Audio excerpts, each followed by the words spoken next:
Student, welcome to our channel.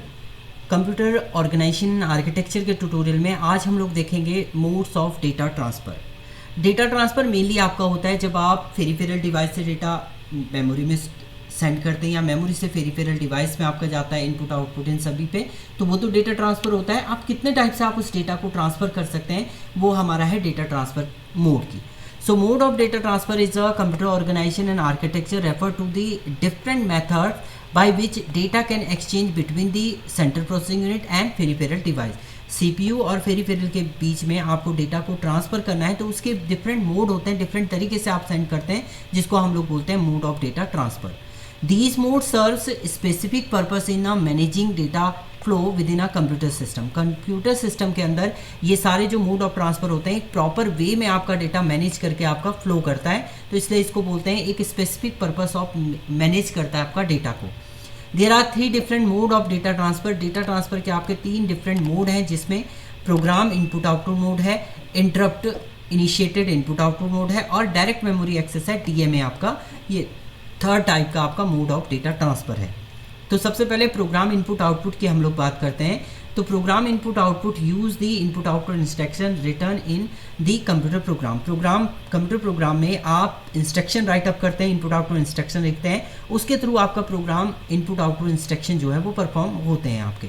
In program input output the CPU actively manage the data transfer between itself and, इसमें जो पूरा work आपका करेगा वो CPU करेगा। CPU ही manage करेगा कैसे डेटा आपको ट्रांसफ़र करना है, इनपुट आउटपुट डिवाइस से आपका CPU पे कैसे ट्रांसफ़र करना है, या CPU से आपका इनपुट आउटपुट डिवाइस पे सेंड करना है, वो आपका सारा मैनेज कौन करता है, आपका CPU करता है।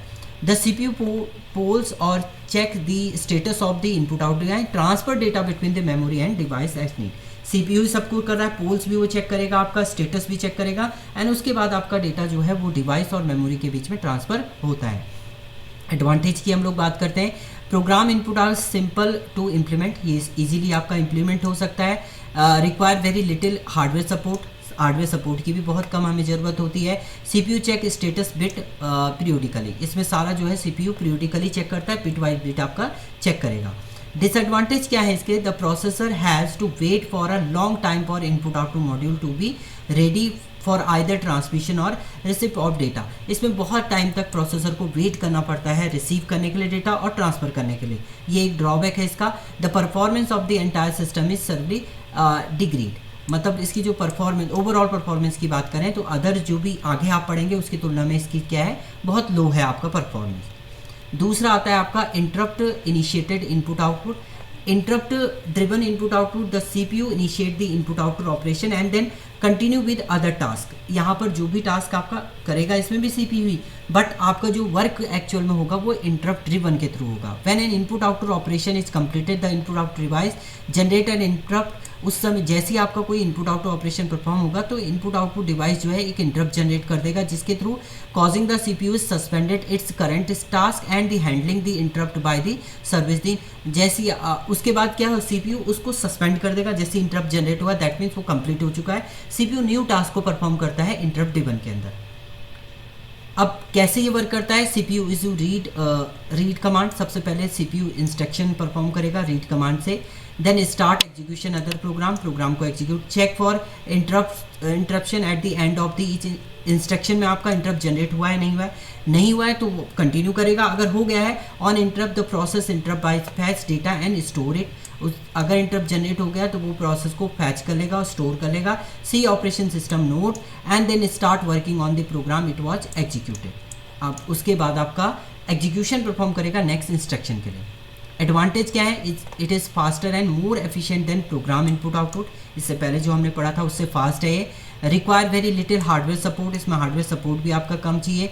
CPU does not check status bit periodically, इसमें CPU चेक नहीं करेगा आपका स्टेटस बिट को, क्योंकि आपका इंटरप्ट जैसे इंटरप्ट जनरेट हुआ दैट मीन्स आपका कंप्लीट हो चुका है, टास्क कंप्लीट हो चुका है, तो स्टेटस चेक करने की ज़रूरत नहीं है। डिसएडवांटेज क्या है, it can be tricky to implement if using a low level language. अगर लो लेवल लैंग्वेज आप मशीन लैंग्वेज की बात करते हैं वहाँ पर आप परफॉर्म करें तो ये टिपिकली होगा आपका।